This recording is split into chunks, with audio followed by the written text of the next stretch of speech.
Historical, climate, food, and economic data so you can make informed decisions as we shift into a new era.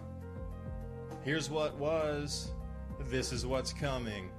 Our world is never going back to 2019, so what will the new era look like? And most importantly, what is immediate that will affect the pocketbook and the outlook into next year so we can all get ready? Thank you for joining.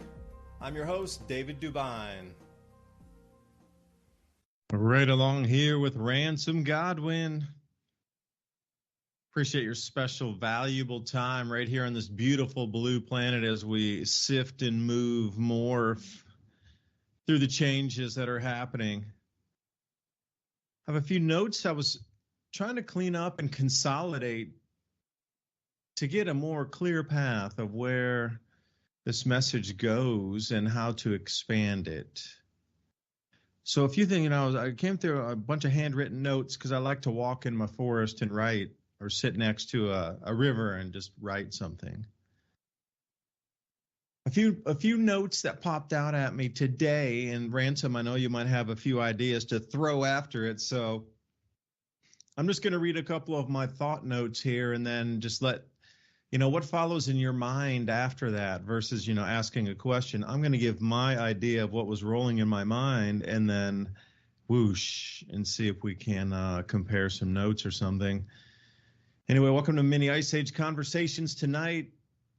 We're streaming on Rumble, Brighteon, BitChute, YouTube channels.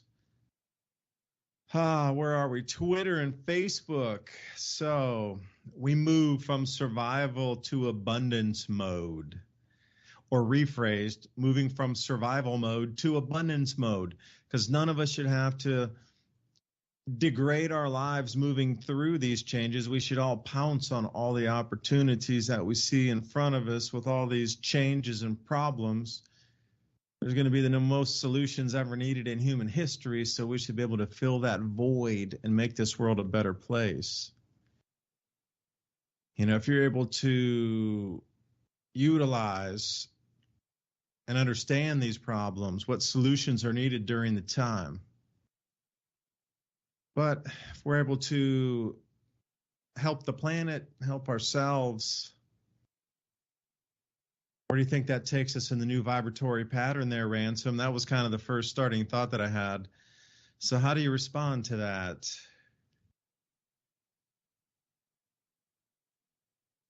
Well, things are changing a lot, but I think that, this week I've been trying to do all of the little work things that I have to get done before spring comes.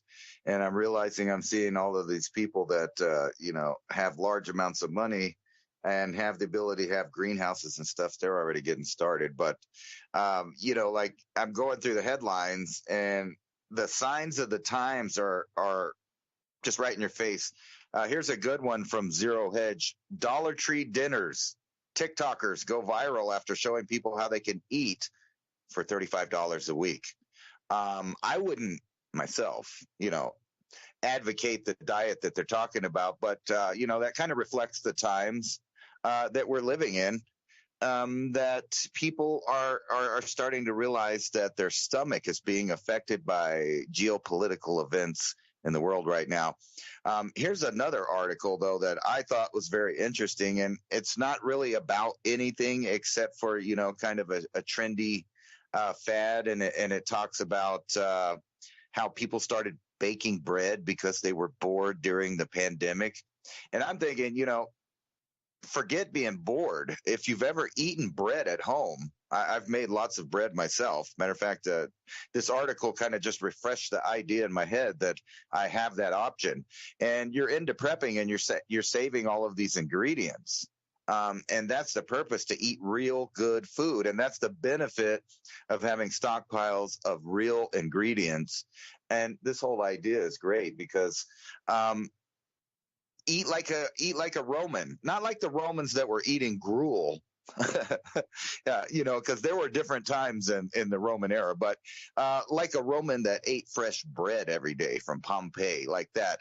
And the idea is a great idea for everybody that's got gardening and saving stuff. These are one of the best things that you could think of, is because we have good technology to preserve food now, so you can save all of these ingredients. And if you have power, you could, or even fire. There's a lot of wood stoves that work great for baking bread, and I'm sure it's a little bit different recipe on the baking. But still, think about that. If bad times came, hard times came, you would have to do just like your ancestors did. And because we're dependent on agriculture all through history, we know civilization wouldn't be there without farming. They had to farm to get these grains, and that's what led to villages and then cities and big civilizations. But to step back from that just a little bit and think about your own little habitation and the idea that you can make it through hard times because you have saved ingredients where you could fill the void. Say you don't have a great supply of fresh vegetables or meats. You can stretch those, obviously, just like your ancestors did with bread and other things like that. The summertime is abundance, but the wintertime, you're going to want to be staying warm. And why not combine the energy? Where everybody's about the green energy these days, but think about this. Energy is being used for every little separate action that humans do nowadays. But when you go back to the way people lived, they used a small amount of energy to do a lot of things. So they would be heating the house, they'd be baking the bread, and then later even on the really cold nights for places that live where it can get extremely cold, they were putting the kettles or the pots and skillets and things like that after they were really hot, and they would reheat those and put those in the beds to keep them warm to make it. These little tricks are things that I think Americans are going to have to get used to, and not just Americans, but everybody that lives in Western Europe. If the fads continue where they're cutting back on power, cutting back on food, and cutting back on your ability to travel, which means a reduction in trade or your ability to gather items and trade.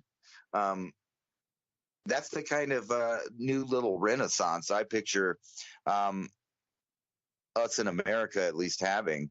And I saw an article today, too, that says, recession. Here it is right here. Recession needs to curb inflation. So you can kind of see that there are plans in the works, and they plan on crashing everything so that they could re-seize control of every little bit of the corners of the geopolitical arena, from companies to governments and all the way down to you individually and your belly. I thought it was ironic today because I was cleaning up. Well, I don't consider it cleaning up, but anyway, I was changing or altering my property to fit the needs or the guidelines of the municipality I live in. And I kept thinking, every time. Is that still ongoing? Is it? Yeah, but it was kind of, so ironic today because I'm going around and I'm looking at these like 20 different species of lettuce that are just growing everywhere. And, they got the little flowers coming out already. It's starting to get warm here. And I'm just thinking, I just really wanted to wait a couple more weeks and collect all those seeds. But I'll go ahead and chop them down. But, it's not a loss, really, because they just come back. You don't really kill it.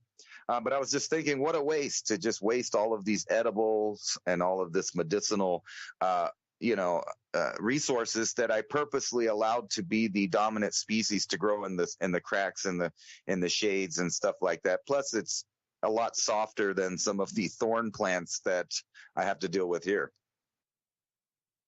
Well, that's soil remediation, in my opinion. If anybody looks and there's lettuce growing between the cracks of your concrete in your driveway, and you made like a super sick, completely green lines everywhere within the driveway or within brick spaces, that's soil remediation. And how dare they? And I say that truly.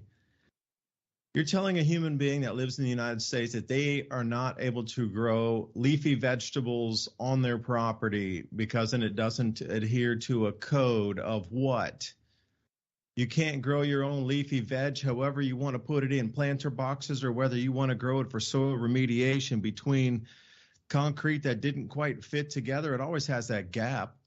Fill it in with dirt and grow something in it. If you have something growing on the side of the house, how can anything or anyone come in and tell you you're not allowed to even grow food on your own property? And, leafy veg, you're not talking about growing a 50-foot tall cherry tree. You're not talking going, 70-foot tall, like black walnut that drops thousands of pounds. And then when it gets wet, it turns into a black ink and ruins a lot of stuff. Or you could use it for clothes dyeing, whatever. Going back to the old school stuff. A lot of people, when they wash those walnuts, they have like a cement thing in there. They put them in a 55-gallon drum. They throw a bunch of water in there, let it sit for a few days, and they spin it, like those super fast cement mixers.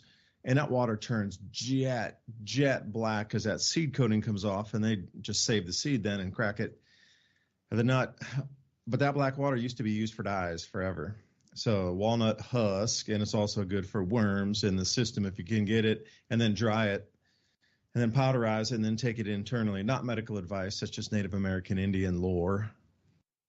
So to come and say, I understand if you had a big, 70-foot walnut tree, 40-foot cherry tree sticking way out on the street, dropping stuff on people's heads when they're walking over the sidewalk or riding a bicycle. I get that. I get it. It's like a coconut tree in Hawaii. You want to make sure that fruit's not falling on people. But to say you got to pull up all your leafy veg because we just don't approve of it, it's not in the right box grown exact position, that it's just growing wild in your yard and you're being penalized for having such a clean, healthy yard that those nutritious plants chose your place to live. Like, just think of the absurdity of that. If somebody comes by and says your leafy green is not in the right spot, you have to tear it up and rip it up. That's ridiculous. I can't even believe it. That's why we need to get involved in local politics, because that needs to stop. That's not enforced at the national level. That's not enforced at the state level. That's some idiot dog catcher with nothing better to do than go tell people what they can grow in their yards or not. I mean, what part of the bureaucracy is that? Like, that kind of thing only can take place at the local level. Like, if you're telling me really in the Constitution, just everything that could be and that, let me throw something here for you, Ransom, how this matches in and the way some things this is my next thought that on my sheet that I was writing out today, all this stuff I was in my papers here. Some things have been commodified that never should have been commodified for basic survival of humanity. So think about it. What has been commodified that should be a free resource for everybody to use? And this comes right back to it. Oh, you're not allowed to grow leafy greens because it's not in a box or a specific garden that we can't see. And you got to have a trim 100% just green grass yard, and that's all you're allowed, and like one ornamental bush. Whoa. Those things grew there naturally, whatever, dude. And they're food. Like, really, if we come to the point in the United States now, forget the national level, I'm talking way down at the local level, where these peon minions are trying to work their way and claw their way up the greasy ladder of politics, that they have the audacity and they think they have the authority to tell you can't grow food in your yard. In this era of inflation and rising prices and skyrocketing food costs,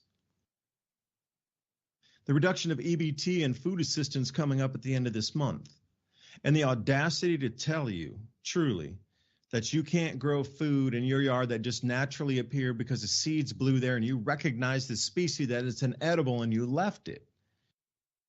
And I will consume that once it becomes large enough. That they're telling you you can't do that. With all that knowledge you have, identify the species, know it's an edible, bring it up. At what point do we just say enough? That is absolutely unacceptable, and you have no authority at all, zero, to tell people what to do on their land if food is being grown. Well, that kind of hurts. That kind of feels sick in my stomach like that. What would you, what if they come up and start ripping your plants out? At that point, me and that person are going to have a huge problem.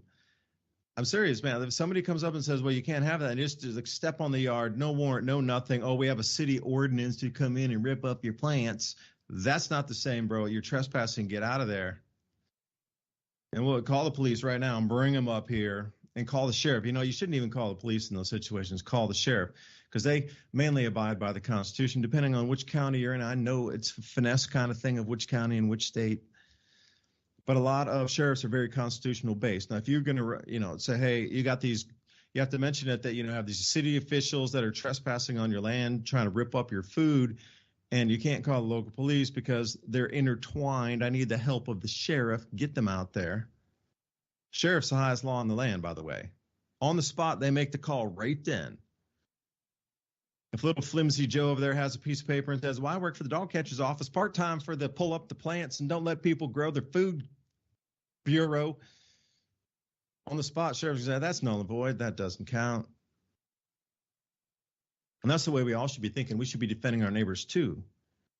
If you see a bunch of people come and try to rip up food around your local area, are you going to allow these same people that have derailed trains, sent all types of legislation to let the UN overshadow United States law and bring in UN mandates to push on top of these cities and turn them into 15-minute cities, limit carbon, limit trade, limit business, limit fertilizer, limit food production, and those are the local officials? The change needs to start at the local level. I've realized that in the last month. Nothing happens at the big levels. National, it is what it is. The real change, if you're going to want those 15-minute cities not to come near you, if you're going to watch them not try to put carbon allocation taxes on local farms in your area, you're going to have to start that at the local areas for politics. So anyway, maybe I went on a ramble there, but I couldn't believe that, because you think about, you're going to have to break the will of the people. You're going to have to malnourish them. At that point, you could bring in central bank digital currencies and the digital ration incarnate at the exact same time. They would be a duel, like a DNA strand of nastiness unwinding its digital filth across the planet. Because the digital ration incarnate and CBDC, they'll come intertwined for sure. But I don't know, man. I'm feeling for you. I think that needs to be a national story myself, that you can't just come in and rip people's food up or tell them they can't grow food in this time and day and age and inflation. Impossible. You're boiling my blood, man. You're boiling my blood right now. I know, but if you really think about it, it's kind of like a Twilight Zone level strangeness, because the idea is that you create an environment that looks like the Scottish Hills, or someplace on the UK island chain there. Even though that grass doesn't really grow over here, right? You have to import it and you have to do all of these chemical things and maintenance to keep your lawn like that. But it does supply industry of lawnmowers and pesticides. But if you really think about the weird part of it, so just for example, those particular species, some of them just grow wild. Some of them I've been throwing seeds around the yard, but they're all different types of lettuce that'll grow wild. Like the wasabi, like we talked about last week. It's delicious stuff. But their idea of a maintained yard is because they're on this idea of property value, ordinances, and tidiness to look more urbanized or whatever your neighborhood is, like the homeowners associations. And it's not really a new thing. Actually, you could probably do a quick Google search and find lots of incidents of exactly what you said, where local municipalities trespassed on someone's land, cut it all down. Actually one example was in Tulsa, Oklahoma, where a woman had grown an entire yard full of medicinal herbs and edible herbs and stuff. And the way that they saw it is it was just like a field with weeds in it. So the city just came and mowed it all down. They gave her a bill. She took it to court. She won later. But guess what? she's not going to grow all of that stuff back immediately. So the entire time spent doing that was stolen from her. If you want to look at the growth as some kind of inventory or product that she produced, that was stolen from her. But this idea of what they want you to do, if you think about it, it's completely alien idea. What they want you to do is make a little environment that doesn't actually exist where you live, and don't let the native species grow that are edible. Instead, you want to pour glyphosate on all of those, because those are considered and classified by the municipalities and most people in passing that those are just weeds. That's a weed. That's a weed. You know, it's awful. It makes my property value goes down because the next door neighbor, because they don't realize what it is.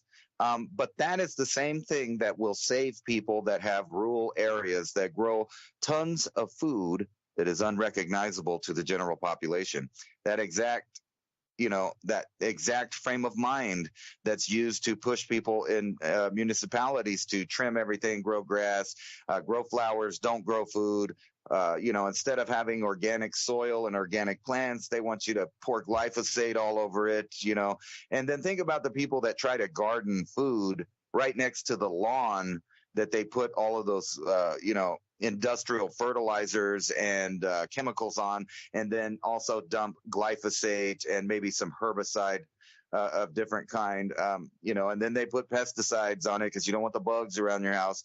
So think about how that is a completely alien environment from the one that we're supposed to be living in. Think about, wouldn't you rather live in a cubicle of organic soil where the bug species are there, which brings the bird species, which brings other animals, and then your neighbors will look at you dumbfounded when the birds hang out in your yard, and whenever the wildlife wants to hang out in your yard, and they wonder what you're doing, when you're out there filming these exotic animals that are hanging out in your municipality. But they want the opposite. So just think about that. I just did a video on a tiger salamander that's endangered in New Mexico. And if I did what the city would have me do, which would be, cut everything down with a weed eater or a lawnmower, spray glyphosate all over everything so none of the weeds grow back, you just imagine that none of those animals would want to live there. So why is it that human beings are so content at living in a toxic environment in that way? You were raised that way. Gradualism. Because you got to, we talked about this a couple weeks ago. After the fires in East Palestine, a lot of that smoke drifted over the Amish farms. So if there is contamination, I'm just saying if. Family-friendly advertising, if there was contamination on the fields, that would affect food production, if. They would have to then go buy food from a supermarket because they wouldn't be able to grow food on their own land because there'd be too much pollution in the soils that would be uptaken in the plants and make everybody incredible sick. It would be too contaminated, the soil for them to grow for this season for sure. So how does that put our gradualism of being exposed to these chemicals, toxins, food additives, preservatives, etc., over 50 years, 20 years, however long you are, 70 years, if some of you older listeners out there. Shout out to the youngsters, man. If you're just 10 listening, thanks for joining the conversation. But that's gradualism. Imagine somebody getting just blindsided. This first time they've ever eaten our processed foods coming out of our own supermarkets in America. Like, how would that affect you? And you got to think about that. So when you ask that question, that's how they do it. It's just every single day. It's a little bit. Because I had a chance to talk to Marjorie Wildcraft, and I'm also in their Grow Network.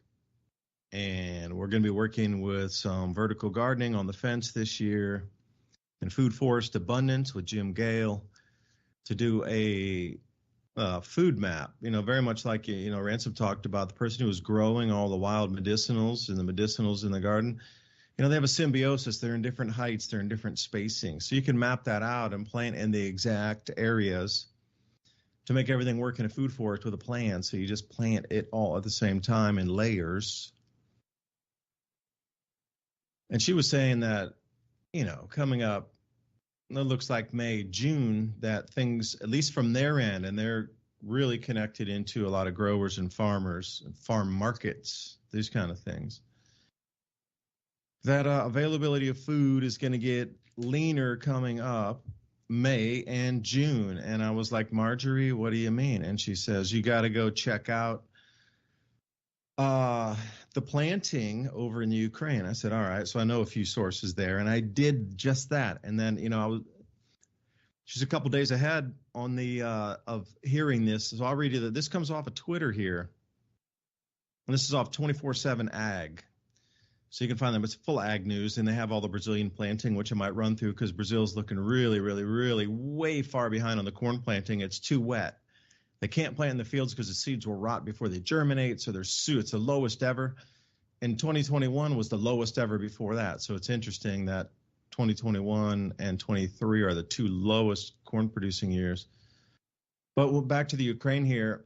It says, facing fields full of mines and short of cash, many Ukrainian farmers are likely to sow a much smaller area this spring than they did following Russia's invasion, and what could be a further blow to global food supplies after disruptions last year. So if I may spin that into English in a longer version here of explaining that. So facing fields full of mines. There's been a huge amount of ordnance that's been going back and forth from both sides, and a lot of it's quick movements, like just rapidly moving through 100 miles that way, back 50 miles, up 20 miles, and they're running through farm fields the whole time doing this.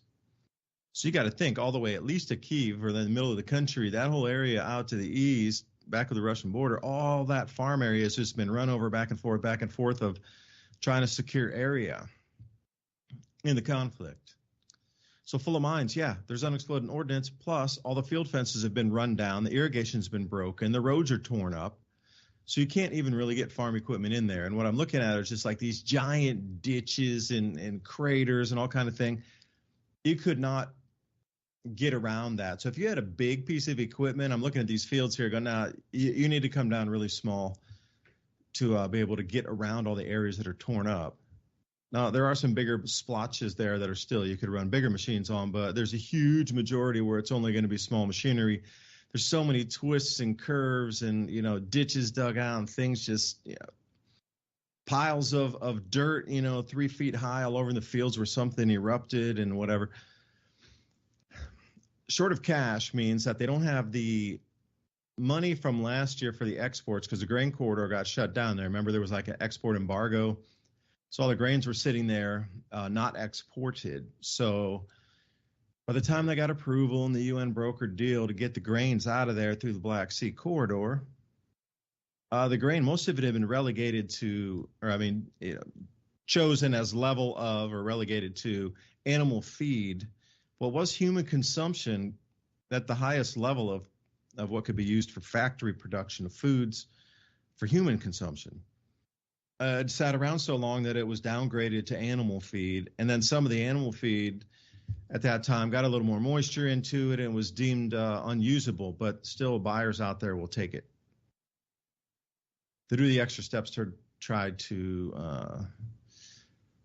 I don't know how they get, they had some mold and fungus issues in the corn. They call it black corn. So you're going to have to, pull those out by hand? I mean, in the real world, when you got 500,000 tons of grain, you got black corn in it, it's just a total loss. But over in different parts of the world, somebody will buy it and then pay somebody to pick through and pull out the very darkest bits of corn out of each ton and then put it back together, scramble it, roll it, and then resell it. Or use it in their own factory, whatnot.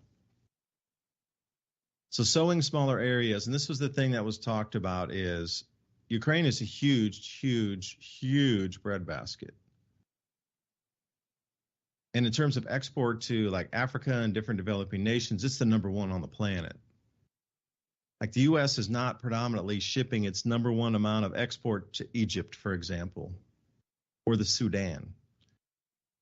The big players within the United States, a lot of it's going to China, Brazil's buying some, the EU's taking it in, but it's not, what you consider like Malawi as a top trading partner to for sure take all the corn from America.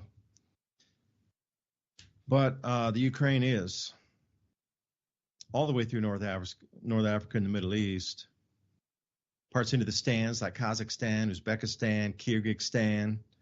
Those areas buy a huge amount of corn from there. And also Kazakhstan's a huge wheat producer in itself. And Iran's right there. So you get that whole block of major wheat producers, corn producers, all there. And it stays pretty much in that regional area of all those developing economies. Like that corn or wheat is earmarked for the rest of that part of the planet. So that's going to disappear. They look like they're going to probably be down 80, conservatively 80%. And then they say this conflict is going to continue to grow in size and ferocity. Well, we're coming right into the planting season. Like the fertilizer production and delivery, I'm sure is disrupted. So is the seed supply. Like I don't see roads taking, 50 tons of seed in there to supply a small farm community along with, 150 tons of fertilizer or something. You're going to need extra on that. I don't see any tanks there for the ammonia to pre-season the fields. I don't see any equipment. I'm sure the fuel depots aren't functional. Pipelines for sure are all broken up. Fencing, if you had any dairy, forget it. You're going to have to reinstall your fence again. And just the waterways, too. They got crushed canals everywhere. It's backing up into the fields, damming some areas. Like those canals that are carrying water across farm fields and farming areas, those have been damaged themselves. So they're not carrying water like they used to. So it just, as soon as it hits the pileup of debris, it starts making its own just new stream through a field and following the path of least resistance. And I'm sure those places were filled in over the hundreds of years after they rediverted the water. A lot of water's going back, creating just mass flood zones and like estuary areas and just sculpting its way through fields. You can't put heavy farm equipment in after that. It's super soggy. There's so many things going wrong over there. 80% would be a very conservative estimate. See, I will say one thing. I was pretty much on the mark on calling it for a 40% reduction in 2022 back in 2021, based on what was happening just after the invasion there, plus the Hungatonga eruption, plus there was already a lack of fertilizers anyway in that area.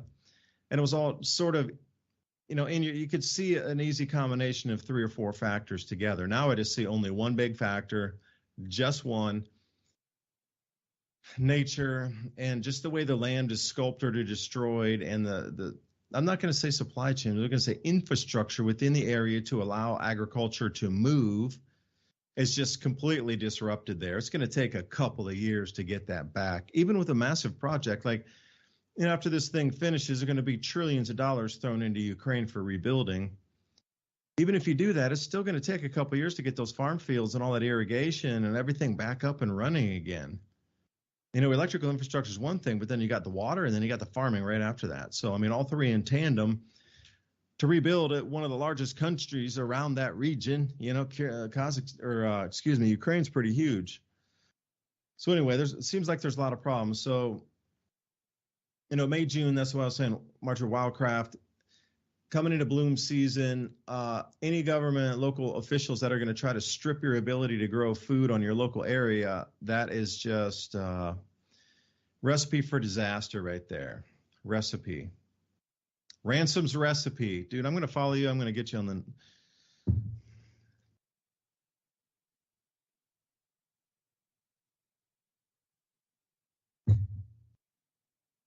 What was that last part?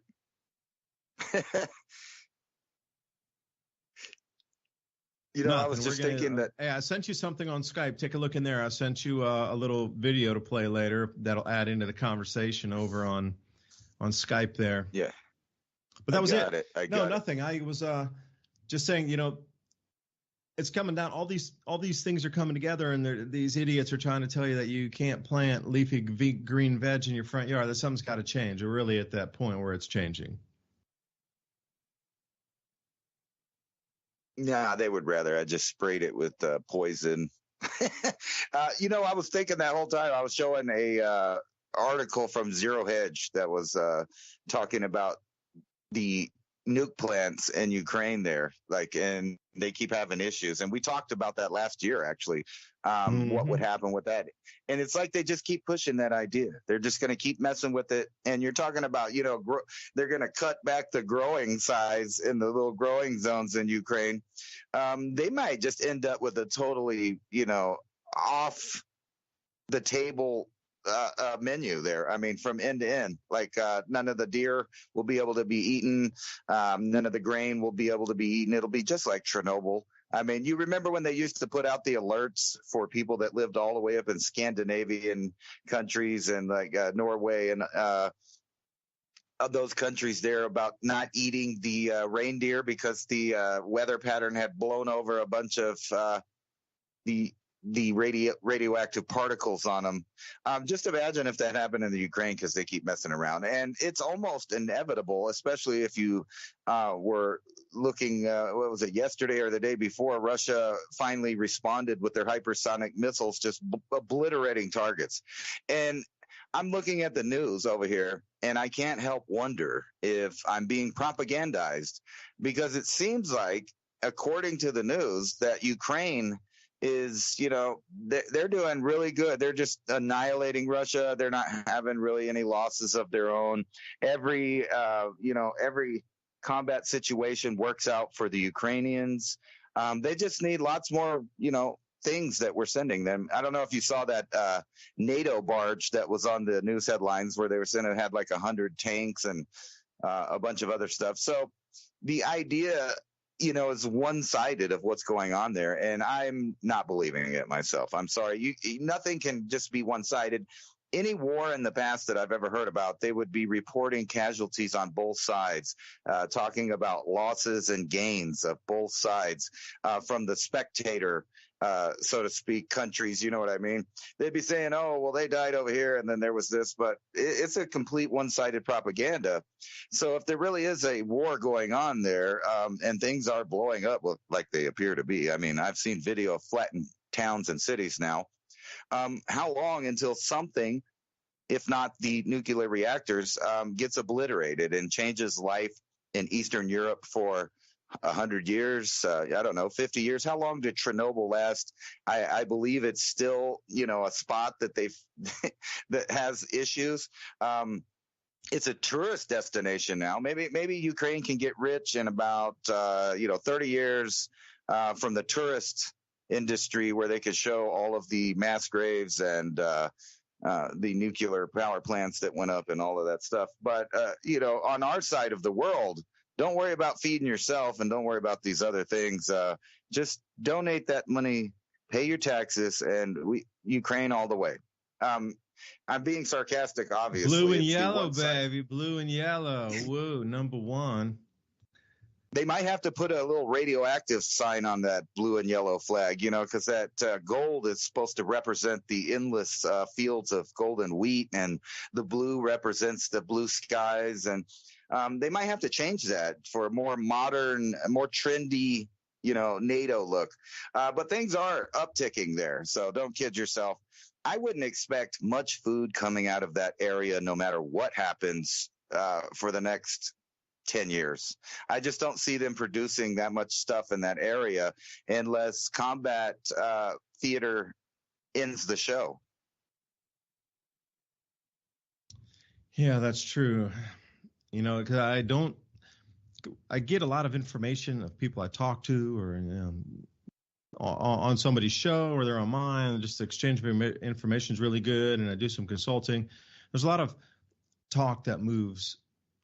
And something that has just recently popped on as sort of a unanimous, or I don't know, it's a trending number that seems to be more of the conversation talk, 10 years. And I heard it one, and okay, 10. I thought it would be more, around 2028, we'd really start to swing out of this. Because keep in mind, everybody out there listening, there's a few more events to happen, and then we're going to come to what I consider the apex of the first wave of this cycle of the two waves. So after the first one, into 2028 or so, we'll be done with that first wave of disrupted magnetic fields on the sun, and the way it's disrupting our own electromagnetic fields on the planet and the rest of the planets in the solar system having, changes, more luminescence, they're glowing brighter, wind speeds are changing, Neptune's atmosphere reversed, you got auroras coming out of the crust of Mars because it doesn't really have a pole. Then our own effect, really all these changes that we're seeing, it's just so incredible right now. It would be overwhelming for somebody 10 years ago, even to look at the weather headlines or the agricultural headlines or the economic headlines. If you were to take somebody from just 10 years prior, not 100, not 20, not 50, just back and say 2013, 2015, after the financial crisis, and you dropped them into today's headlines, they would be shaking on the floor going, this can't be, it's so close, how can it be? This should all culminate, and this is the first, they're trying to distract. When I say them, I'm talking about elite powers and whatnot. So here's what we're going to go through. So the 10 years, is it valid? That should be more of the question. And let me see if I can find a quote or something I was working on today that'll match up with that. The awakening of humanity in a new vibratory pattern. This goes right along with all that electromagnetic change. This is why the distractions must become larger and larger to distract away from that awareness. Trying to keep you trapped in a certain frequency, power parasites can control. So these electromagnetic changes that I speak of that are changing all the planets in the solar system and the sun, the way you perceive reality is going to change. The human physiology and the way the planets and magnetic fields on the planet, everything, even the hemispheres of your brain are going to interpret the world around you differently. So this is going to increase. There's going to be a huge amount of fireballs coming in through, it's about the last half of this year. I've heard it called the year of fire. There's going to be a huge amount of bolides rolling through the last part of the year. Not right now, but give it until, August or so, which is going to coincide with the runaway ozone depletion event in August through November. After that Hunga Tonga eruption up there was a huge amount of ice crystals that went into the mesosphere. Like 10,000 times more than has been measured in our modern instrumentation. So they don't know if the Tambora eruption was caused a year without a summer in 1815, had ejected that much water vapor up there, or was it ash and sulfur dioxide getting blown in versus water, because the ice crystal surfaces are much, much larger than just a single piece of ash, if you will. Those are really fine particle size by the time they get way up there, 30, 50 miles above your head. Well, the ice crystals in comparison are much larger. But as far as we know, at least the measurements that have been talked about so far, about 10,000 times more than the averages on a registerable precipitation or moisture, how they calculate that in the different layers of the atmosphere and the stratosphere, troposphere, we are up into the mesosphere, at about 10,000x what the normal is. But the thing is, ozone breaks down on that ice crystal surface. So the ozone, for just a quick primer 101, ozone is an O3 molecule. You breathe and we breathe O2. So can you imagine if you were to breathe O3, how much more energy and oxygenation to the blood that would provide? Just saying. Ozone, I think Rife was working with that. I know Tesla had worked with it. Marconi, I know, was working with that back in the day. Dr. Brown had too. Seems like anybody along that spectrum that understood frequency of vibration and the bonding of molecular bonds to bring different sustenance into the body. So O3 breaks down. O3. It breaks down into a chlorine oxide or bromine oxide.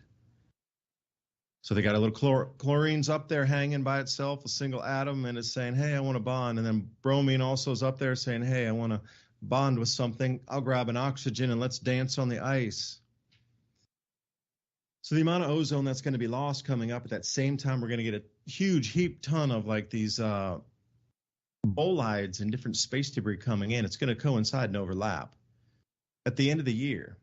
And when I say runaway ozone depletion, this is no joke. This thing is going to be so massive, so giant, so fast And scientists are going to be so baffled. Look at them, scientists baffled why the ozone hole increased above the year 2000, its biggest ever. So the reason I'm telling you, there's going to be a huge amount of UVB that reaches the ground. And that in turn is going to just smash the plants and reduce yields. Did a whole video on it, did my newsletter on it for the month. And then when we come into 2024, just to, October of the year after that, the 4 gas giants will be lined up in their square, which hasn't occurred 79 AD. You could go back to, say, 2300 years prior, like 300 BC, and you'll find another one of those matchups. Not exact, but pretty close. And we're going to roll through that magnetic window. And then 2025, immediately after we come into our spring, like April, May, June, Earth is going to be in front of the sun by itself, and gravitationally, every other thing in the solar system is behind us, pulling everything directly in to the side of our Earth because the sun's behind us. Jupiter, the entire solar, all the planets and the sun are behind the Earth. And we're going to be zooming through a very weakened, just a bow shock. More debris is coming in because the sun, its electromagnetic field is behaving strangely. All right, that brings us to 2025. So at that point, I was thinking, all right, the elite would have made their move to try to get central bank digital currencies. A lot of systems aren't going to work at that point. They're going to have a huge amount of landslides and crustal displacement, and infrastructure won't work. Railways will be ripped apart from their tracks. There'll be a huge amount of bridges pulling apart. Pipelines are going to rupture. Fiber optic cables are going to rip. It's going to be a huge amount of modern world stuff that won't work anymore because the actual crust of the Earth where it is going to move to the point that it can't withstand that force anymore. Pulling, buckling, breaking. And then what? Well, then everything has to become decentralized. Because at that point, the systems that we'd set up truly don't work any longer at all. Like none of them. And that's the whole scary thing. Like the electrical generation, unless it's in a local area going to your local place, it's not going to work. Then what kind of feedstock or what kind of input is used to generate that electricity? Because even if you're thinking it's hydroelectric, a few of those dams are going to break and crack during this time. And with nuclear, hopefully they build it strong enough. But then you got to think about the delivery of things by pipelines, gas and this sort of thing, and oils, and those pipelines are going to be rupturing all over the place. Rail, that was the greatest way to go in the day. So I thought things would revert back to like it was in the 1920s. So I found a place out here in Tennessee that had 2 rail tracks near it, and it was a boom town in the 1890s, 1910, 20. And then, as all countryside towns too, they dried up. There's no longer really even a terminal. I think it stops for freight like once a week or something. But those kind of things are not going to be as usable as you think. They're going to be regional networks that will survive. Absolutely, yes. Unbelievably, for sure. We're going to step back like 1850. You got to think the rail network in 1850 that delivered to cities was very regional. And even those companies that had their own networks within a state or sets of counties within a state, those were little tiny private railroads that started to get conglomerated and bought up like we see today. And now there's just Costco on the food side. Well, if you look at today, BSNF or whatever in the rails is the same thing. Like there used to be, 1,200 railroad companies in America at one time. All regional, all small. Now those will be functional again because that's it's going to be micro infrastructure that continues to work after 2025. After all that space debris comes banging in here, magnetic fields of the sun are going to start to couple and stabilize probably around 2028. And see, that's what I said. That's the wave. It's done. So then what happens as we come back? Each year gets more successively easier to judge when the plant and the harvest dates are. Things start to stabilize again like they were, where you could really predict and count on a season being a structured season. So summer would, or I should say spring would generally start in March, April, May. And, winter would onset in October, November, December. Pretty good planned harvest dates with the right seed species. Okay, now that's being completely thrown out with different changes in atmospheric flows and whatnot. That should all stabilize. But during that time, all of us are going through this massive awakening with frequency changes coming off the same star that's over there to the left called the sun. Like that frequency of that star is changing. We're like 3 planets away from it, and the consciousness is tapping into these changes. So a lot of people feel skittish and crazy. It's just interesting how the vid overlapped with the greatest increase of that electromagnetic frequency change since 2019, 2020. So all the freaky skittishness that everybody felt when everybody was locked down and all these things happened over the last 3 years was to override the natural changes that were occurring during the same exact time of that frequency change, that if all that wasn't going on, you would have noticed it.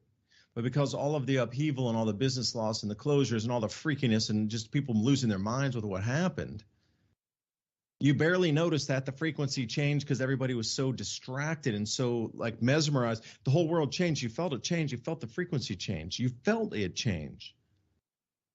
But it was interfered with. There's an interference wave of the vid. That was the interference pattern to block your awareness of that frequency change. That's the level that was gone to, so you didn't see it and feel it. You felt it, but it just was interpreted in a different way. So we're coming into it again where it's going to get super intense coming up in 2024. I mean, intense. If you thought what you felt frequency-wise and like emotional-wise and just like energy in the air-wise over these last 3 years, you're going to need to multiply by like a 10 or a 20x when we come into 2024 in October. No kidding. So all these changes are happening. I'm just wondering, I don't know. I rambled too much, man. I lost my train of thought there, except it's going to be a rapid shift in consciousness, Ransom. Yeah, well, you were talking about that. I was showing an article that's talking about the Pentagon funding experiments on animals to recreate the Havana syndrome. Because, as you remember, a lot of people said they felt like, something was affecting them in some weird way, talking about getting off of your frequency. And, first they said, well, they were using directed energy weapons on them. And then later the Pentagon said, hey, wait a minute. We don't want to talk about that. So we don't believe that happened. So now they're out in the open testing directed energy on ferrets, because they can replicate the mysterious ailment suffered by U.S. personnel. So right out in the open now, but it's on animals, so it's a conspiracy theory. Right out in the open, they're talking about the exact technology that would be in effect. That's microwave energy, if anybody wants to know. So they direct that right at someone, change the way they feel. Well, they could even make them poop their pants. They could make them feel nervous. They can make them do anything. It's proven that they have technology literally that can go right to your skull and make you hear the voice of God.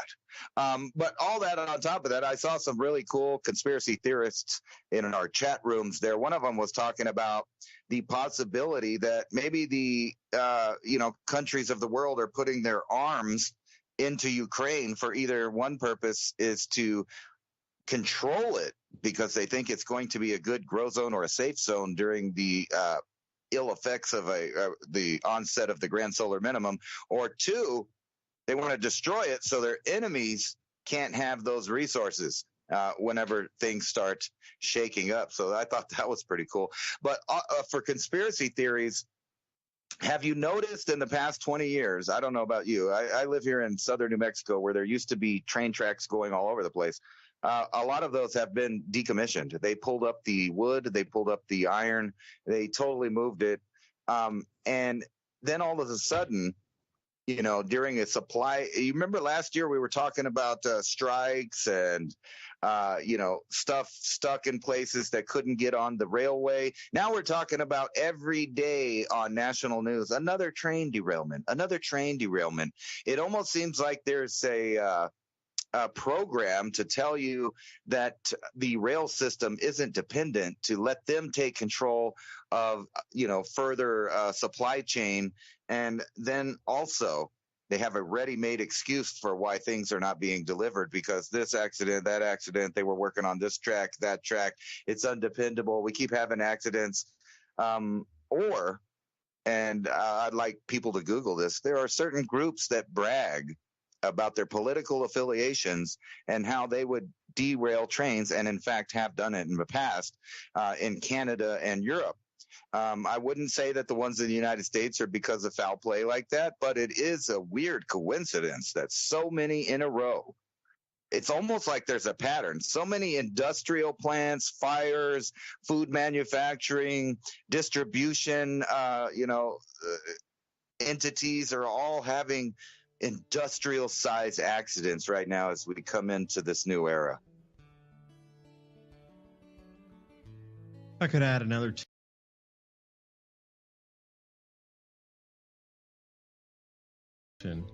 First one's Myanmar. Also Kazakhstan. And the Sahel in Africa, which we'll talk about when we come back. David DuByne right here with Ransom, Godwin. Mini Ice Age Conversations every Thursday night, 10 p.m. to midnight, Revolution Radio. We'll be right back.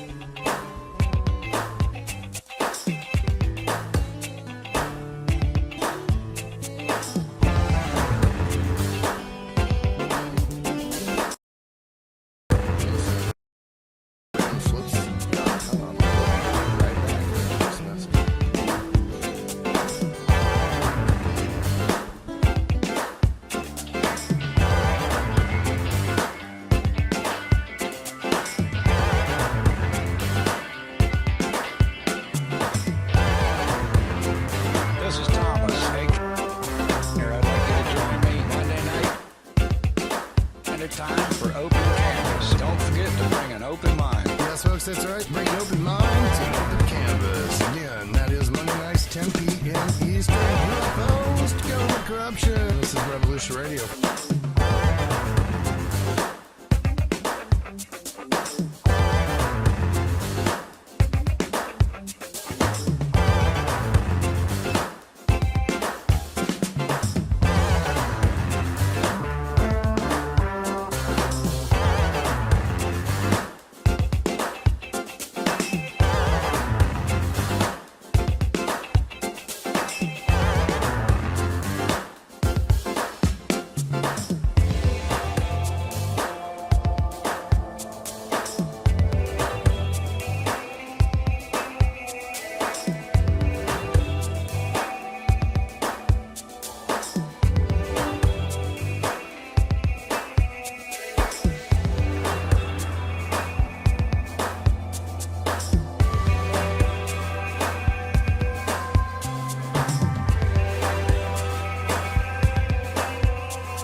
Thanks for listening while we took that short break here at Revolution Radio, freedomslips.com. And yeah, we're going to get back to your host.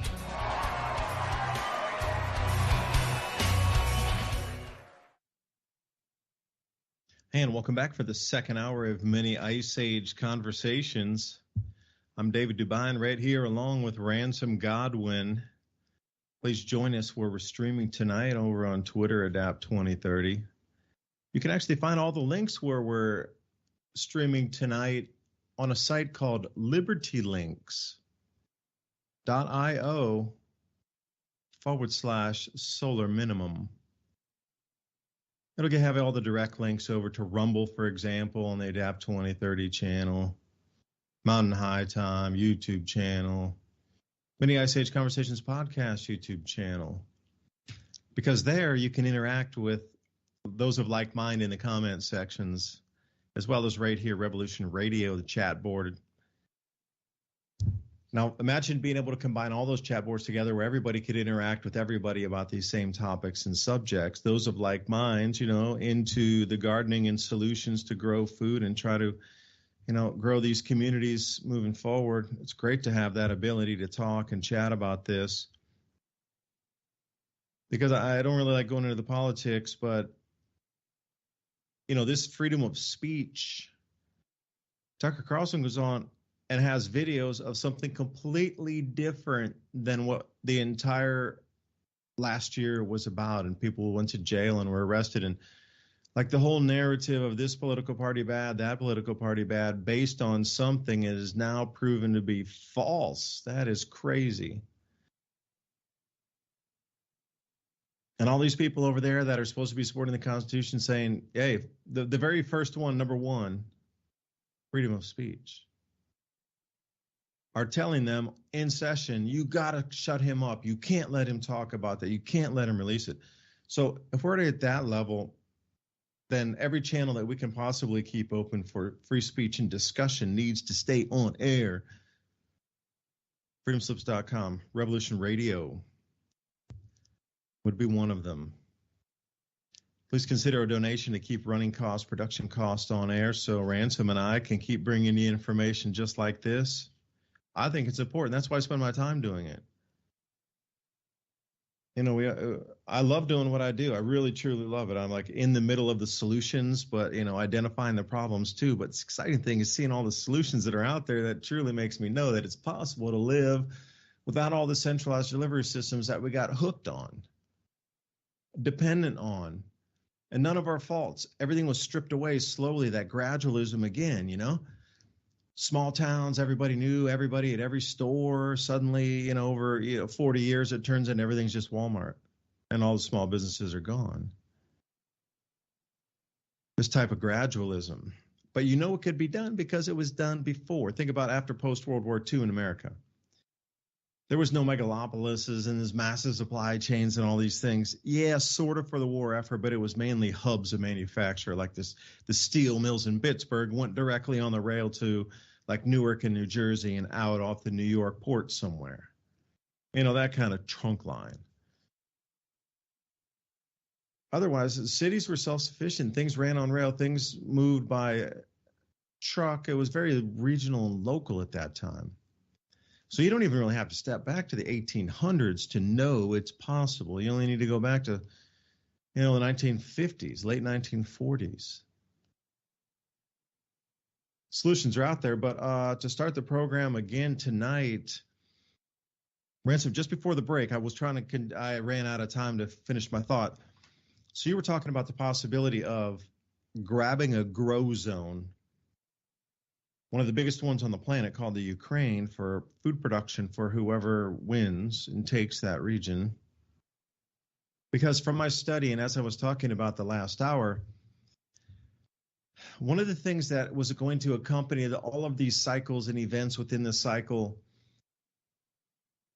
was going to be a reduction of food growing ability 45 degrees north and above to the North Pole. I mean, we don't grow anything in there anyway, so just draw a line around the world at 45 degrees north latitude, and anything above that goes to pretty much zero. you might have a little bit a lucky year or something straggling, or like at 44 degrees, 43 degrees south or north latitude. But otherwise, it's just going to be diminishing returns year upon year upon year for at least the next 10 years. And that was started back, and I will unequivocally say that started in 2019, identifying that trend and pattern, that it was decreasing, decreasing, decreasing. And the same with the southern hemisphere. It would be anything 45 degrees south down to Antarctica. So to draw that line around the globe at 45 degrees south and just take away everything that's under that line and just take it to zero, nearly. And you're going to see there was a huge amount of food production on the planet that was going offline anyway. There are going to have to be new areas that come online to make up for the lost production. And if it were to move in tandem where there wouldn't be mass social chaos, just saying, the population would need to decline with the amount of grain grown or food grown. There would have to be some equation there, and one would have to equal the other. In a controlled decline all the way for food production, 45 north, 45 south, population would have to decline because there wouldn't have to be that many mouths to feed. Now, you're going to look for zones that you're going to switch, and this is what I wanted to talk about, Ransom. You'd mentioned control of Ukraine. I totally agree. There's another couple areas, grow zones, that could expand production as well. Myanmar's another one, and those of you who longtime channel listeners know I used to buy coffee in Myanmar and export it into Asia. That's how I knew about the cold damage down there on the coffee crops, and that's what sent me on the quest, and the reason I sit here tonight is understanding that cycle in the 1880s of the cold damage on the coffee crops in Myanmar, otherwise known as Burma. When we were buying coffee there, they told us stories of their great-grandfathers in the 1880s having the same cold events. And I'm like, wait, it happened 100 and some years ago. Really? Okay. And then I went to the library. I got something I started to read about that time, and then there's a huge amount of documentation on when the British were there and meticulous records and all kinds of, it's a well-kept history of the place, let's say, and not written always by the victors either. There's a huge amount of population there that was no way affected by the British, and they still kept their own histories the way it was. So they could double their arable land. They're only using about half of it right now. And Laos could come on production as well, which is right up bordering that, and then northern Thailand. Laos was going to be putting in a big, huge dam up there, which would allow irrigation through that area, which was once only seasonal with the monsoons. So if you could capture a lot of that and hold it off, you could distribute the water for a longer period of time, and you could get an extra season out of it. Because it's warm enough to grow all year round, but they just didn't have the water resource because traditionally they used it in the monsoon. Everything grows in the monsoon, and then that's it. But imagine if you could double rotation crop by damming the monsoon water and then holding it and distributing it later. So Myanmar is one of those, and that whole area up there, and it's in Southeast Asia, but it used to be the Southern Silk Road that runs up through Assam in India, way East India, Assam, Arunachal Pradesh, Nagaland, that area there on the border. That used to be the old Southern Silk Road. Super ancient as well. I'm serious. Now, that place is way more exotic than the Silk Road in the north, going through the Tarim Basin and out in Xinjiang and that sort of area that went into Uzbekistan and Kyrgyzstan, that area. There was a whole Southern Silk Road that went south of Kunming, transited over to Mandalay over in Myanmar, and then went up to Bagan, and then over into what we know as like it got up into Bhutan if you kept going across that route. Arunachal Pradesh and Assam. That area is very underutilized. There's stuff growing there, but they could hugely turn that into just most a giant breadbasket ever if you were to include all of that area there. Not being utilized right now. It could double in size. Also, the Sahel in Africa. The same principle. If they can dam the monsoon rains in, say, Laos, and then distribute those at a different time, the West African monsoon's changing, so the amount of rainfall precipitation moving inland, like Mauritania and further south, is hugely wetting the areas of what used to be the old drainage basins and estuaries of the mega lakes some 6,000 years ago in the Sahel. So that's getting wetter. So if you were to tap the Nubian sandstone aquifer and just have a second water source that you could easily and readily apply, then we have the same thing. See, it's same, but different. Speaking of Thailand, same, but different. If you're going to dam the monsoon rains and distribute them to get more water through a full grow season, an extra season, what about tapping the underground water resources? I mean, thousands and thousands and thousands of cubic kilometers of proven water resource under there. You would have the above ground water resource, below ground water resources, and the Sahel. You got to think it's super dry and hot and crazy, amazing sunlight down there. You could get a double rotation crop, some of the hardiest plants in the world, and it's actually bigger than Canada and the United States combined for the crop zones in the Sahel. So I thought I would start us off, and I know it was a ramble, so those of you who were right at the fence's edge, almost got blown off with that typhoon throw there of info. So anyway, Ransom, thanks for joining for the second hour here. Yeah, I think another one of those grow zones that is being planned out is the Yucatan. When I recently visited there, I talked about this before. The entire area is being laid out the groundwork. It's like a grid system. If you saw it from the airplane, it's like a grid system going through the jungle. I saw an article the other day where they destroyed a cave that had like, I don't know how many brand new, never seen before species, and they just filled it in because they were making a road over that part. So instead of going around it in any way, they just destroyed it. And it just kind of shows you that there's big plans for certain places. And it makes me think, if I went back into Mayan times when the Mayans were doing good, not their bad times, but when they were doing good, or whoever lived there, whichever civilizations were living in the Yucatan there, and they were doing good. I wonder what was going on up in North America. I don't see that big breadbasket area was the same kind of breadbasket that it is today, where you have all these farmers using the irrigation, the aquifers to do it. Instead, it was like brutal colds before the end of the hunger drive, brutal colds, big animals that you had to kill and stuff like that. But I wanted to talk about, we're in a good spot in history, though. I was going to, except for these little battlegrounds that are going on. And another one I want you to pay attention to, because I called this last year. They are going to turn the southern border into a destabilization zone, very similar to, I wouldn't say like the big guns and explosions and tanks like what's going on in Ukraine.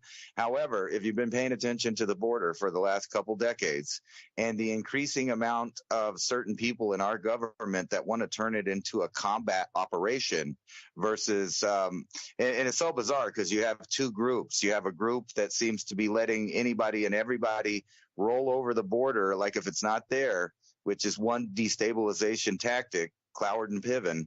And then you have another one like if you know who Eye Patch McCain is, the guy that looks like a pirate. He's really pushing for combat machinery, combat operations. And maybe that is a good idea or a bad idea, but if you look at what Mexico's doing, is they're sending up military assets towards the border. The cartels are becoming increasingly violent. And it's not just what people think of when they think of cartels. They're not just fighting over human trafficking or drugs. They're fighting over avocados. They're fighting over cornfields. They're fighting over things like that. So that kind of action is already happening over here in the Americas. Whether or not it'll spread, I guess all depends on our own government, whether or not they turn the area into a combat operation, which if you remember a while back, whenever they arrested El Chapo's kid, there was military operations going on. There were C-130s, there were, little birds and Black Hawks flying around with big guns, shooting down at villages, which is the exact same thing of the type of stuff that's going on in the Ukraine, and the same thing that was happening in the Middle East. And all of these countries that got destabilized, that in turn sent their populations northward to Europe and Eastern Europe, Western Europe, both of those being destabilized, while the governments there are backing off of all the resources for everyone there, energy, food. And here's a nice article right here. Great Britain to require backyard gardeners to register their chickens. So you know there's this. That's the same. I'm talking about vegetables. No, zero. No. Right. They want us to register our gardens. They want us to poison our yards. They want us to register our animals. And every month or so, I see these articles that talk about how you can't eat the deer or you can't eat the turkey because of this virus, this parasite, that parasite. And although I'm not saying that those articles are not true, it seems like the food is being attacked. The backup food reservoir of humanity is being attacked on the mental aspect of it. And it started kind of, and I'm going to go ahead and say, in a certain meat market in China, which was a direct attack on the food supply, if you think about that, making millions or even billions of people worry about a traditional form of groceries, traditional form of a grocery store, where you go down to the meat market and you get what fishermen and farmers and ranchers and all of these people supplying their things. So when you look back at the United States, you see them attacking Amish and different ideas like this. So kind of to back up what I was saying about the grow areas, if the environment were to change and they knew the cycles based on previous cycles, you would think that they would have strategic plans, which I've mentioned before, like Bill Gates and others have plans of moving the crops to new places because their specific kind of crops that they are growing are environmentally sensitive, and can die and starve everybody out with just a little bit of environmental problems because they're, and they keep using these terms. And at the same time, they're telling Europeans and Americans, you can't do this, you can't do that. You can't farm, you can't ranch, you're destroying the planet. Obviously, none of that stuff destroys the planet, because if you look back in any time period in Earth's history and you think, hey, wow, look, life was flourishing, it is the exact opposite of what's now, and the exact opposite of what they're pushing as this idea.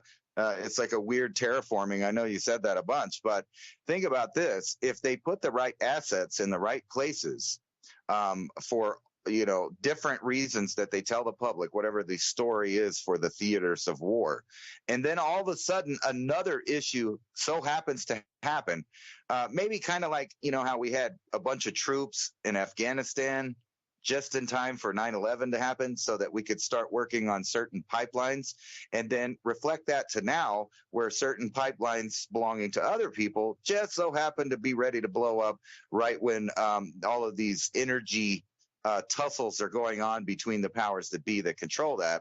And then at the same time, telling each individual person in the world that they are the problem and that they have a limit and they can't, the whole idea from top to bottom in the green movement and all of this, don't eat food that's healthy, don't do traditional things that have made humans survive for eternity, like farming and ranching and, things like that. Don't ever supply yourself with a bunch of food at your house. Don't ever, get a good deal on some kind of supply, because all of those things are bad. You can't be stockpiling and hoarding stuff that someone else that didn't do that might be able to use.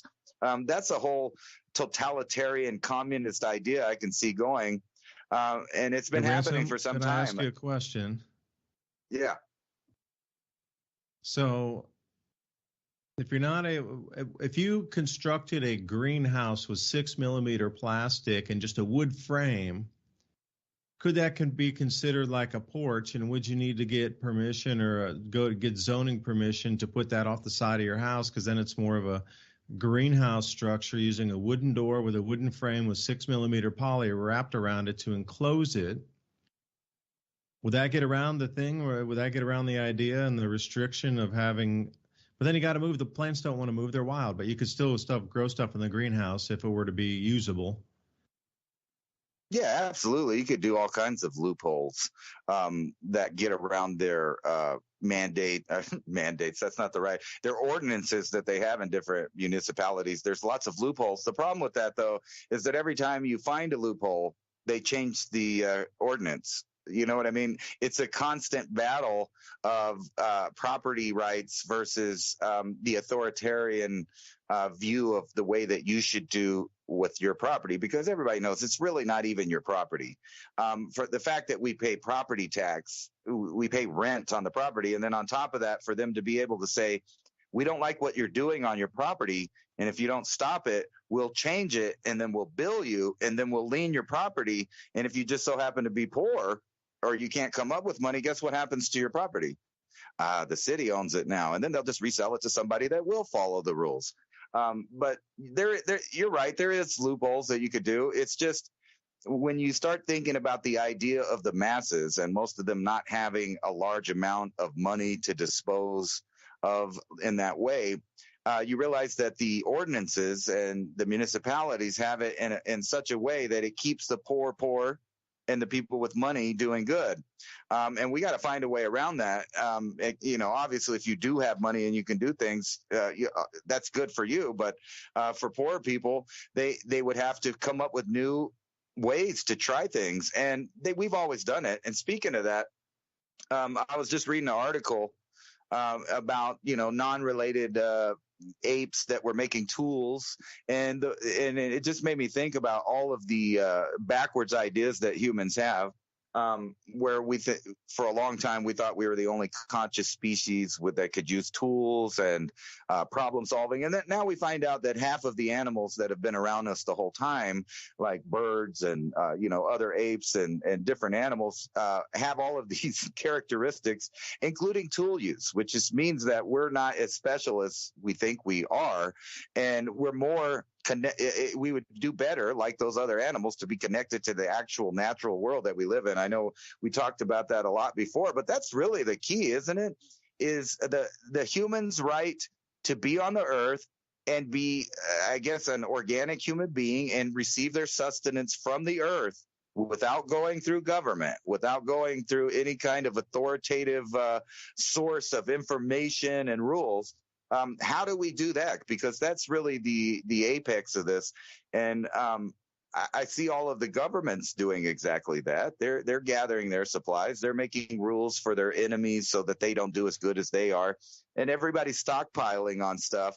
But at the same time, you see one thing that's not being stockpiled in an area. And you have to notice that if all of the Western European countries are giving away all of their weapons, and no one's really, checking in an even way of what's going on the theater of war there, I could see a day in the not too distant future where all of these weapons are just set up to change the maps again.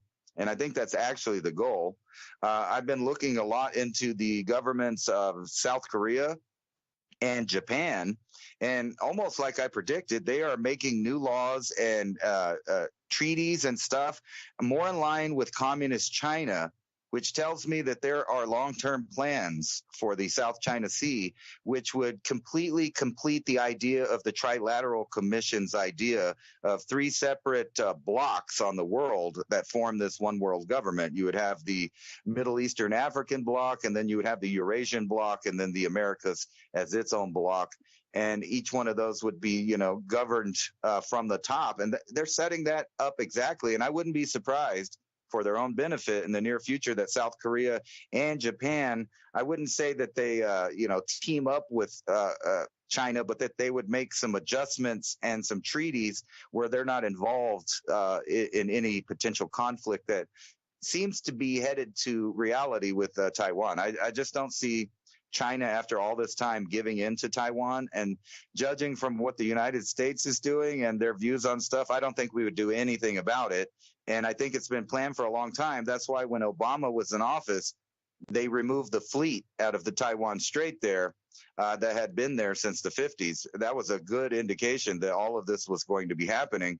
So we're going to have three, in my opinion, in the near future, you're going to have three major combat zones going on, one around the Americas, the Mexican-American border, and one in Western and Eastern Europe there in the center, more like. And then you'll have another one in the South China Sea. And then let's see who can get their groceries on time, especially with all of these added bonus benefits of events that have been happening, like manufacturing of food and, the rail lines and the power plants and all of these things seemingly falling apart all at the same time. It just almost seems like there might be some kind of pattern to that. Yeah, you brought me on to a bit of study from the afternoon. I was looking to try to weave together a bit of ancient history, because I found some lithographs with the Roman Colosseum, buried 30 feet in mud on one side. But then I stumbled into Nikola Tesla earthquake machine, 1896. Now, how does this dovetail with what you're talking about? Free energy, using the Earth's magnetic field to generate power instead of using water for hydro or splitting atoms, quote unquote, to do the nuclear or burn something to create a spinning rod that does. You could spin the same rod with the Earth's magnetic field. You just have to put magnets on two plates and have them push away from each other.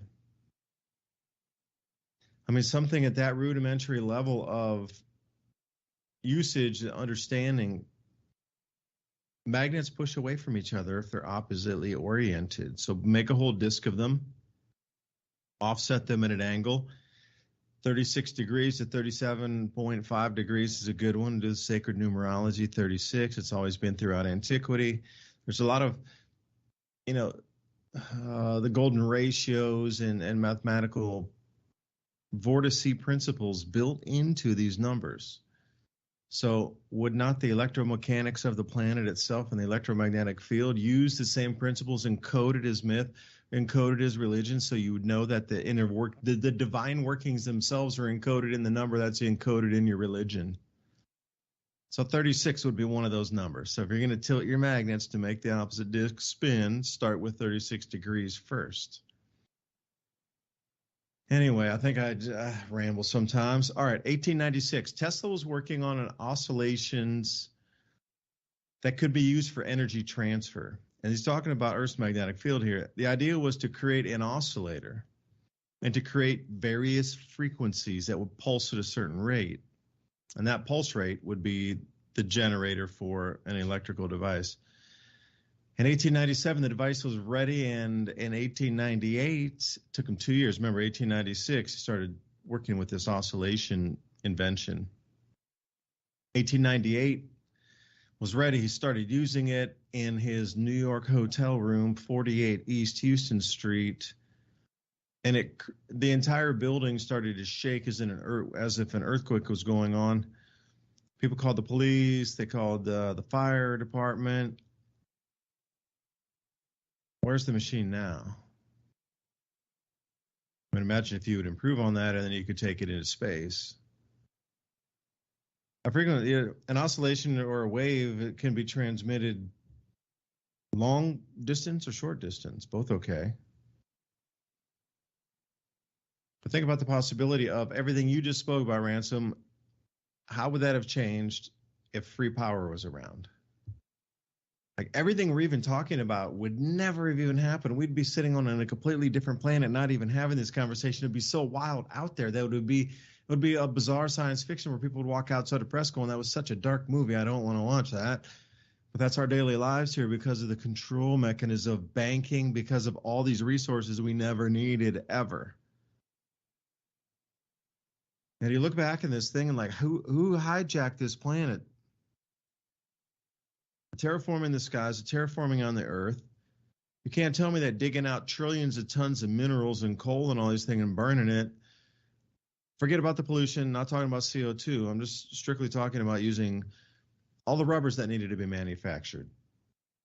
All the forests disrupted to put the rubber plantations and then the palm oil plantations. Hell, half of Indonesia is stripped into plantations now. Single monocrop. Rubber in Myanmar too. I went to a couple rubber tree farms. That's just for the tires. And then all the cars that have all these tires. If we'd have weightless transportation with these same oscillations and magnetic levitation devices offer, we never would have even needed to build any roads on the planet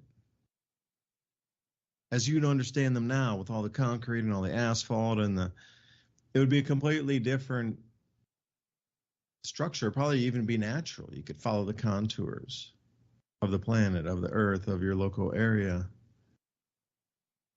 And the fossil fuels, not only the drilling to find it, but the maintenance and the rigs and the steel to create those rigs and the pipelines and all the refineries, you wouldn't need any of that. None of it. Zero.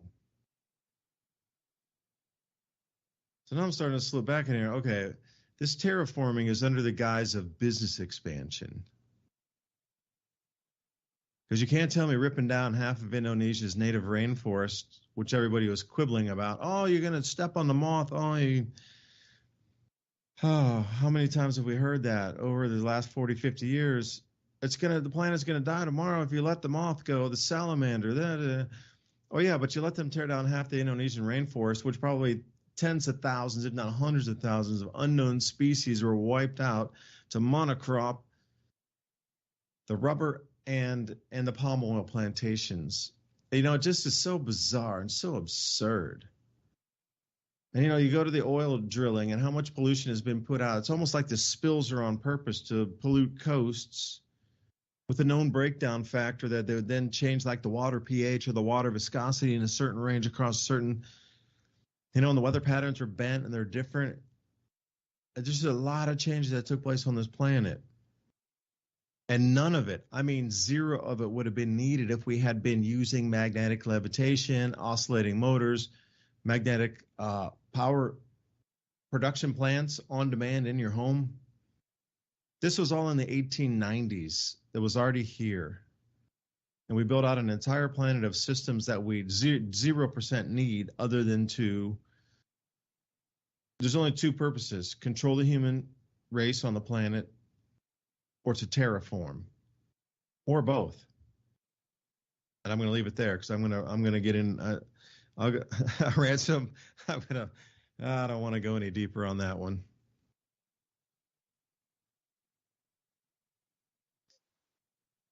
That makes me think. I forgot the guy's name, but about 3,500 years ago, an inventor made a little copper device that was basically just a ball with two stems on it. And when you put the fire underneath it, it would, of course, boil the water and the thing would start spinning from steam power. And it always made me think about, did he know what he invented at the time? Because what he invented was a steam engine that all you had to do is put a shaft on, some gears. The possibilities are endless. And an entire industrial revolution could have happened 3,500 years ago or so. Imagine what the planet would look like now. And it makes you wonder if that just wasn't a technology that was already recognized by the powers that be. And they just said, you know what? Nope. And that was the end of that invention. Because we know that kind of thing happens today. We know it from Tesla. We know it from endless patents of, devices that people have invented to go on gasoline engines, diesel engines, electric engines, et cetera, et cetera, et cetera. So we know that the powers that be do not want us to have what they call disruptive technology. Unfortunately, they have the same view on disruptive thoughts and disruptive civilization, meaning if they don't like the type of civilization that you are doing, and even if you're doing well at it, like the Amish, for example, you're going to be attacked. So in some ways, we're going to have to move into a time where our knowledge is hidden. And I know I've said this before, but we may be going into a time where community is the only thing that we have to figure out. Real, genuine, loyal, high intelligent friends in a community that all are producers of something that is valuable to humanity.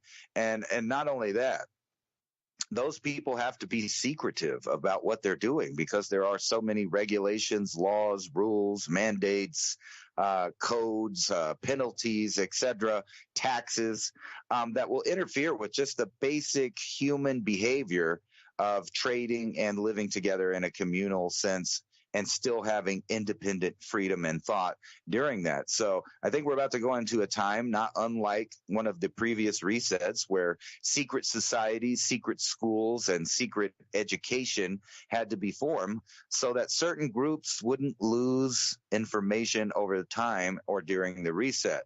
Like if you just look into education today, it's obviously not about educating our children. It's about indoctrinating our children to ideas that are contrary to a nuclear family and a community that produces and is self-sufficient and self-reliant with not only their mental state, their medicines, their foods, but their education, know-how, and philosophy.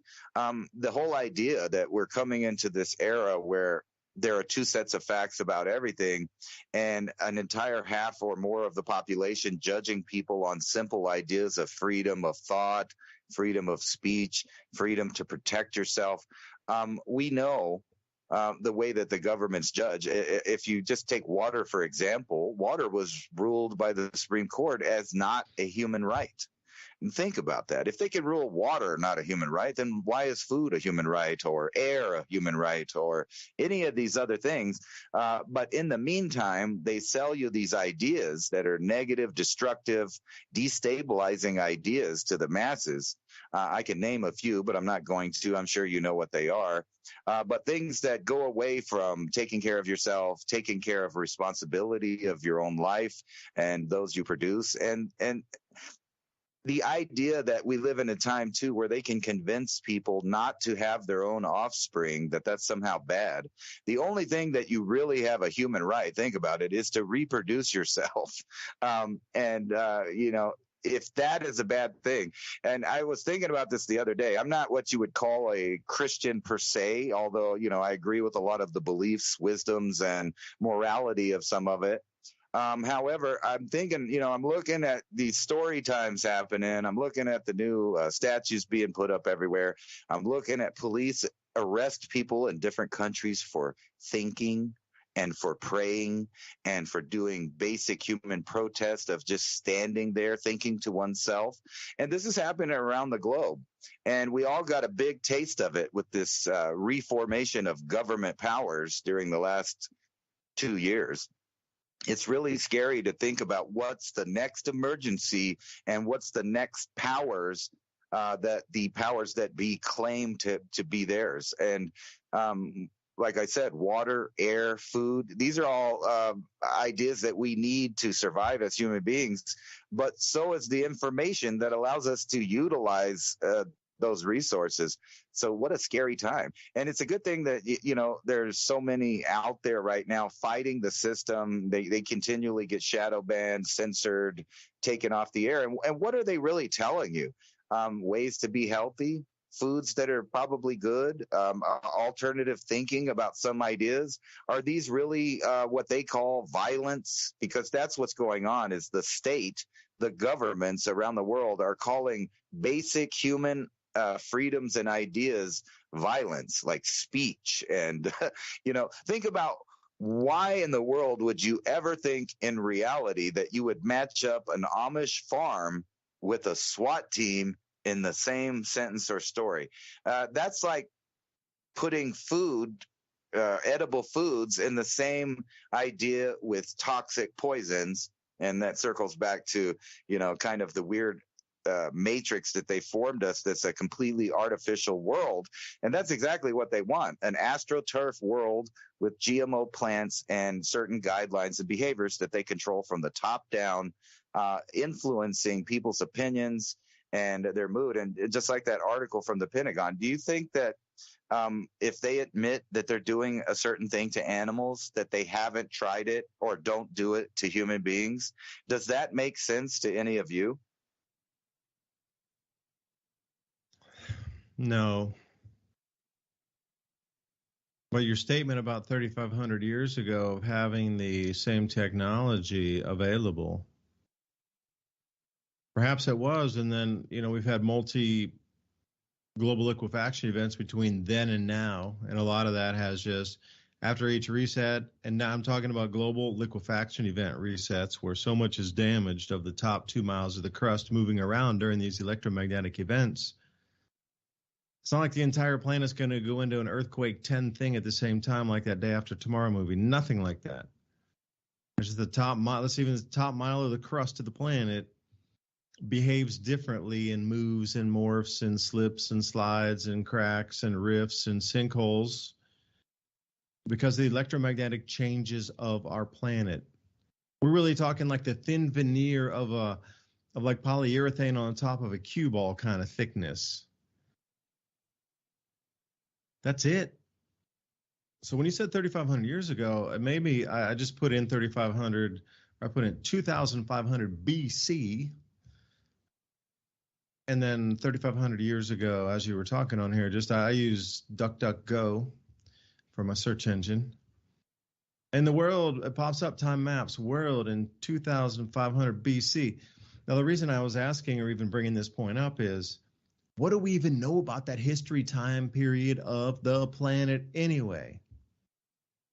Nothing except like the Middle East. Oh, it's Egypt. Oh, it's South Asia. It might be the Indus Valley, something. That's it.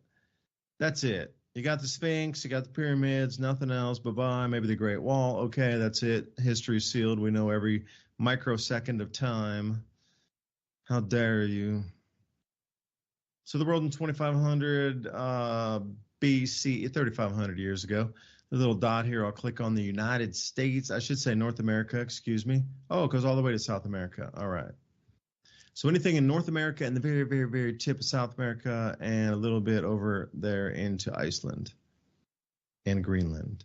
So what they have listed 3,500 years ago, for those of you, hunter-gatherers roamed near the Great Lakes. Hunter-gatherers also were in the Midwest grow belts, as we understand them now, where all the wheat is grown across the central, from Colorado down to Texas. The proto-farmer exists around Texas.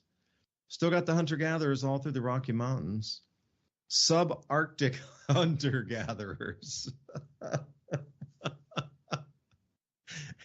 In the mid to northern latitudes of Canada, and then you got the Arctic hunters / Arctic hunter-gatherers. And then you had the I made the boo-boo. It's 2,000 years old. And that's all they really give us about. And they put all of Central America, they just have farmers. So the last 3,000 years, I'm laughing at the absurdity of the labeling of this. You're telling me there's copper, there's possibility of having at least air compression like they did in the 1700s. A lot of people were using compressed air. Even now, pneumatics are just hugely huge. And some of the same possibilities with the Greeks existed to at least spin something with thermal action. And we sat here as hunter-gatherers across entire North America, all the way down to South America. That's it. And that was it at 3,500 years ago. Nothing in North America. That's a vast, vast, huge, gigantic area. And I'm even afraid to go into Europe. Yeah, it's still all hunter-gatherers, hunter-gatherer peoples. See, this is interesting. Hunter-gatherer peoples. Indo-European speaking horse nomads is coming from. Oh, you mean Genghis Khan? Okay, they're coming that direction. Bronze Age farmers. Well, that's right along the Black Sea there. Oh, there's a huge amount of ruins under the Black Sea, by the way, if you can hold your breath and get down 40 feet. What else do we have? Southern European farmers, Berber farmers and herders, Atlantic farmers and herders. Okay. So, it's so murky, the past is what I'm trying to get at here. The past is so murky. But there are some things that are left in time, like a collapse of a period of time. So that same time period brought me over here to the Hittites. Now, I know the Hittites from 5,000 years prior. Been to Petra and Jordan, understood their trade routes, how they controlled everything across that area of Jordan, all the way up into Turkey and other parts further south. 3,500 years ago, they sack all these cities at the same time that they were trading partners with prior for 1,500 years. They'd been trading partners with these same cities, and then suddenly one day, 3,500 years ago, they wake up and decide to go and attack all their trading partners at the same time and take all their resources. Okay. I don't understand that one. And then the same 3,000 years ago, the mysterious Sea People's civilization was wiped out by World War Zero. 3,000 to 3,500 years ago, the Luwians, and I'll spell that. It's the first time I've ever seen this one. Luwian. Luwian. They were in a fierce battle with the Mycenaean kings at Troy. Oh, and then we come back into the legend again. But see, this is how murky it gets back at that time. But the last entry here, Ransom, this pops up too. The first use of aspirin and a concise summary using the roots of the willow tree 3,500 years ago to present, which I think is interesting. So all these things, that was like kind of some of the leftover tech or some of the leftover knowledge that just got brought forward. Willow trees is kind of the no-brainer. You got to have a willow tree if you have wet on your property. And, yeah, you got tea. It only take one leaf of a willow, fresh new leaf. It's like picking the edges of like any tea plant you've seen before, but it's really super bitter. So only use one leaf or one leaf end to make your tea. Anyway, I'll leave it there. I'm kind of babbling again, man. It's getting that time of the night, I think. That's all right. I misspoke. It's 2,000 years old. It's called the Hero Machine here. And it's still 2,000 years ago, 30 to 20 BCE, 2,000 years ago. It's the basic core of a steam jet engine. They could have had the Industrial Revolution. And then you go back 100 years before that, and you got the Antikythera mechanism, which was, supposedly 150 or so years before that. And that's a completely complex mathematical computer that's built with. So I'm looking at these two devices. And so what I said seems to be pretty legit. Think about it. You got this steam powered thing right here. All you have to do is add a shaft and some gears. And we know that they had the gears because here's this mechanism right here with all these finely cut gears on it. So we have absolutely no idea what kind of technology was even 2,000 years ago, because the powers that be, or, events just happened to make it not come to our time. But if they had it then, why couldn't they have it before then? 1,000 years before then, 2,000 years before then? We know that some of these fine cut stones from the megalithic sites from Egypt to Peru to other places seem to have been built with ancient technology that we don't know of. We've never found it. We haven't found the saw blades, the power tools, none of that. But it sure does look like that they had at least some kind of high technology. Maybe it wasn't electric. Maybe it was piezoelectric. I mean, I don't know. But obviously they had the parts back then. And then that circles back to that idea about these guys 300,000 years ago. They're not even humans. They're not ancestors of humans, but they were using tools. They were busting up rocks. They were making axes. So the idea that it once, twice, 3 times, 4 times, how many times in the ancient past has human beings had epiphanies and built technology and then been reset, either because the powers that be didn't want them to have the power, or just some kind of giant cataclysm, like at the end of the Hunger Dryas, where most likely the entire planet was bombarded with tsunamis, ash, rain, floods. The whole place was a bad time. But yet, here we are. Here we are again. We survived that. We survived whatever happened to the Neanderthals because we could either genetically, or we figured out how to behave in a certain way that led to our survival. So even if they reset things back to the Stone Age now, I've said this before, we're in a better time than any of these other groups of humans, as far as I know, because we can still accumulate knowledge right now to help us move through the next era. And not only that, we can teach it to our children, and maybe they will teach it to their grandchildren. Could I take you a journey in time, do you think?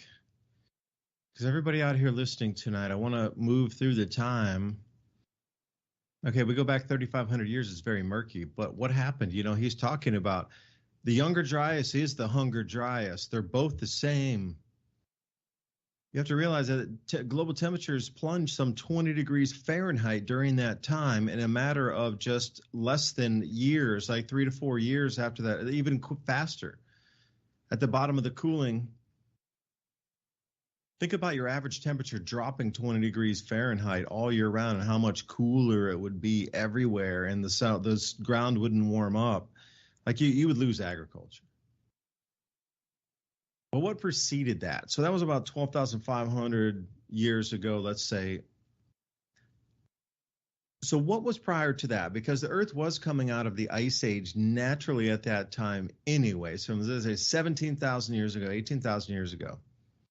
Earth starts coming out of the Ice Age, just on a cycle. Whatever triggered the onset of the glaciation was now turned off, and suddenly we're coming into a warm period at that time. So what, your opinion, if I say 17 or 18,000 years ago, you're right. You're talking about saber-toothed tigers. But what happened to that same map-making culture that the Piri Reis map sets came from prior to 12,500 years ago? Like there was a society there able to map out the world's oceans and land continents to scale to understand longitude and latitude before 12,500 years ago. Because those source maps that made their way down to Piri Reis that had copied them from supposedly the Library of Alexandria, they got the information from elsewhere to elsewhere to elsewhere. You can't tell me you traced out the entire Southern Ocean some 400 years before they found all these land masses down there that were already on the maps that this gentleman, Piri Reis, was actually an admiral, and gentleman. So let's go back in time. 18,000 years ago, you got 20,000 years ago, you're going to Alaska. 21,000 years ago, you're in France. There's cave paintings, there's deers, there's celestial systems on the walls, there are cave paintings. Okay. Where does it jump back to, supposedly, and stay with me, Atlantis, which was 30,000 years ago? So it's almost like you're looking at two different societies existing, the super high-tech society and cave painters and that sort of agrarian society. Maybe that's what they'll label us as modern farmers who just split off and the new system goes transhuman on the left, and then we stay out here in the farms, and then, 30,000 years later, they're going to go, those were the people who lived in caves. I'm like, I didn't live in a cave, dude. I got a light bulb. I didn't live in a cave. But I couldn't defend myself 30,000 years from now. So history writes the way it writes. But the thing about that, coming into the glaciation, and I've probably said this till I'm blue in the face, when the Earth entered the glaciation approximately, 105,000, 100,000, 103,000 years ago, somewhere in that range, it was traumatic for those people as well. They entered the glaciation time. Now, 25,000 years after that, somewhere around 80,000 years before present, the climate stabilized completely all the way until about 18,000 years ago. So you think what we've done so far in, quote unquote, 8,000, I'll even give you 10,000 years of warm time. Our climate's been pretty stable for that 10,000 years. Now you're talking about the same stable climate for 70,000 years. So whatever occurred back then will be at least double of what we've gone, double plus some. If we got 10 years, 70,000 years, 7x, a 2x, a 3x, whatever, it's sure not going to be way less than we are now. Something was going on way back then, and remnants of it survived. And what we have are the remnants. And a lot of the true history of how to generate power and on this planet, I don't know, Ransom, am I making sense on that, or have I just kind of zoned out for the evening back into time with the saber-toothed tigers and the cave painters? No, I think we could paint a picture that even stretches back a little further than that. There's a big argument whether or not Tiwanaku in Bolivia and Peru, the whole structures there, are 17,000 years ago old because of the orientation of it. Seems to be that it was built on what they thought was the cardinal directions at the time, but it's not lined up with now. And actually, we see that when you go to Göbekli Tepe and some Minoan sites where they turned it just a little bit And God knows how long in between they did this, but they kept building monuments. And we even see this in the west of the United States, in Idaho, in a recently discovered area where these giant earthworks and geoglyphs are all over the area there, and they're turned just a little bit. And just to think about this, I know 23,000 years ago, right here where I live, there were people running around with giant sloth. Are you telling me they didn't have maps? Are you telling me they didn't have technology? Come on now. And good night to the sloth lovers across the planet. Thank you for spending your valuable time with us here at MIAC Conversations. David DuByne signing off, and I'll